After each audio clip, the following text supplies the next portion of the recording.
Disa dashuri, mbase nuk kanë fat të përjetohen, ato mbesin dëshmi të shkruara në letër, në vargje, në poezi, romane të tjera.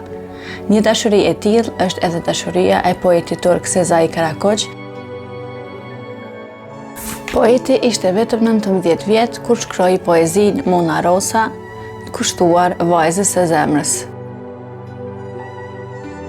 Vajza që frymëzoi vargjet e tij quhej Muazzez Akkaya. Sipas rrëfimeve të njohura, poeti e dashuronte në heshtje, por nuk arriti kurrë t'ia shprehte ndjenjat. Nga kjo dashuri lindi Mona Rosa, një poezi që me kalimin e viteve u shndrua në një nga veprat më të dashura të letërsisë turke.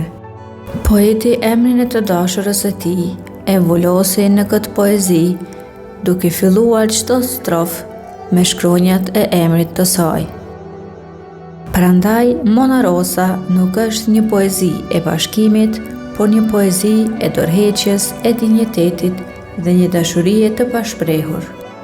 Pas vdekjes së poetit, Mona Rosa vizitoi varrin e tij, ky një takim i vonuar, por që dëshmoi se dashuria mbetet e pavdekshme vetëm në vargje.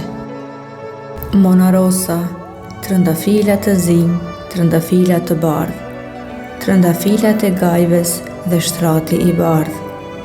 Zogu me krah të thyer mëshirë kërkon pak, për shkakun tënd do të përmbytet në gjak.